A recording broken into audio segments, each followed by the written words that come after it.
नमस्कार दोस्तों, स्वागत है आप सभी का। आज हम जानेंगे पास्ट परफेक्ट कंटिन्यूअस टेंस के इंट्रोगेटिव सेंटेंस के बारे में। आई होप आज की वीडियो आपके टेंस की नॉलेज को और ज़्यादा इंप्रूव करेगी। तो आइए समझते हैं। क्या तुम 2 दिन से स्कूल जा रहे थे? यदि आपने हमारे चैनल पर विजिट किया होगा और टेंस वाली प्लेलिस्ट को खोलकर देखा होगा तो आपको पता होगा, मैंने बताया था कि जो हमारा इंट्रोगेटिव सेंटेंस होता है वह 2 तरीके का होता है। एक होता है यस नो टाइप, दूसरा होता है डब्ल्यू एस टाइप। जिस सेंटेंस के शुरू में क्या लग कर आता है वो डब्ल्यू एस टाइप होता है। डब्ल्यू एस टाइप नहीं होता, वो यस नो टाइप होता है। जिसके शुरू में क्या लग कर आता है उसका उत्तर आपको या तो हाँ में देना पड़ता है या ना में देना पड़ता है। और जिसके बीच में कोई प्रश्नवाचक शब्द क्या, क्यों, कब, कहाँ, कैसे, किसने, किसको, अगर ये वाक्य के बीच में लग कर आता है तो वो हमारा डब्ल्यू एस टाइप होता है। उसका उत्तर आपको डिटेल में देना पड़ता है। सेंटेंस को देखते हैं। क्या तुम 2 दिन से स्कूल जा रहे थे? जाना यहाँ पर क्रिया है, उसमें रहे थे लगा है और 2 दिन से समय दिया हुआ है। ये इतना देखकर आप समझ जाएंगे कि ये पास्ट परफेक्ट कंटिन्यूअस टेंस का वाक्य है और इसके शुरू में क्या लगा है तो हमारा इंट्रोगेटिव सेंटेंस है। कैसा इंट्रोगेटिव है? यस नो टाइप है। इसको कैसे बनाना है? ये नियम है कि अगर वाक्य के शुरू में क्या आता है तो उस क्या की अंग्रेजी व्हाट हम नहीं लगाते हैं, बल्कि उस टेंस की जो एच वी होती है उस एच वी को उस क्या की जगह पर रख देते हैं।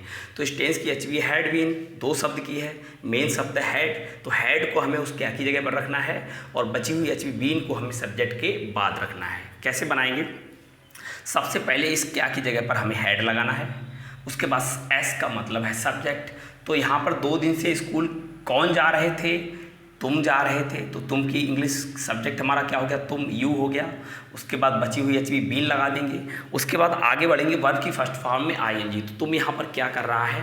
तुम यहाँ पर जा रहे थे, जाने का काम कर रहा है। जाने की फर्स्ट फॉर्म गो, उसमें आई एन जी लग जाएगा तभी हो जाएगा गोइंग। उसके बाद ओ का मतलब ऑब्जेक्ट। तो तुम क्या जा रहे थे? नहीं उत्तर मिला। किसे जा रहे थे? नहीं उत्तर मिला। तुम कहाँ जा रहे थे? तब हमें पता लगा कि हाँ तुम स्कूल जा रहे थे।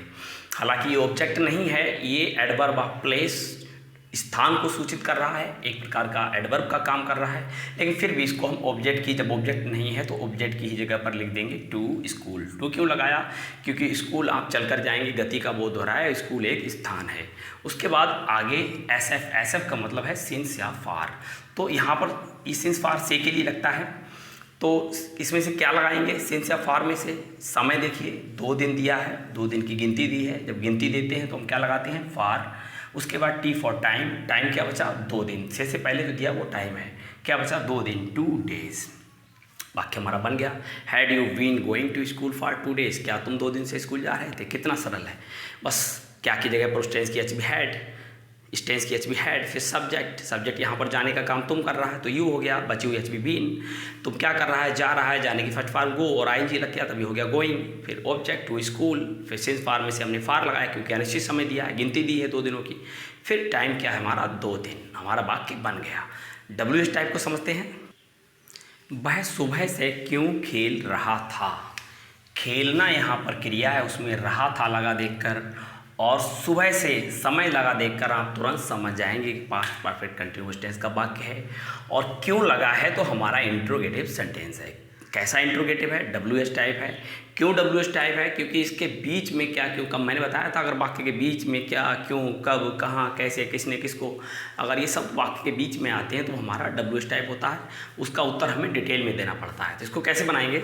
सबसे पहले सूत्र में देखिए क्यू डब्ल्यू यानी क्वेश्चन वर्ड, वह शब्द जो यहाँ पर जिसके लगने से वाक्य में प्रश्न बना उसी को क्वेश्चन वर्ड कहेंगे। तो क्वेश्चन वर्ड क्या है यहाँ पर? क्यों। तो क्यों की इंग्लिश सबसे पहले व्हाई, उसके बाद इस टेंस की एच वी हैड, फिर एस का मतलब सब्जेक्ट। सब्जेक्ट क्या है? खेलने का काम कौन कर रहा है? वह कर रहा है, तो वह हमारा सब्जेक्ट हो गया ही। उसके बाद बची हुई एच वी का शब्द वीन, उसके बाद वर्ब की फर्स्ट फॉर्म में आई एन जी। तो वह यहाँ पर क्या कर रहा है? वह यहाँ पर खेल रहा है। तो खेलने की फर्स्ट फॉर्म प्ले और उसमें आई एन जी लग गया तभी हो गया प्लेइंग। उसके बाद ओ फॉर ऑब्जेक्ट, ऑब्जेक्ट यानी कर्म। तो वह यहाँ पर खेल क्या रहा है? उत्तर नहीं मिला। किसे खेल रहा है? किसके साथ खेल रहा है? नहीं उत्तर मिला। इसका मतलब इसमें ऑब्जेक्ट है ही नहीं। हम आगे बढ़ जाएंगे। उसके बाद एस एफ यानी सिंस या फार। तो से के लिए सिंस फार लगाना है। क्या लगाएंगे? दिन के भाग का नाम दिया है सुबह, तो जाहिर सी बात है निश्चित समय है तो हम सिंस लगाएंगे।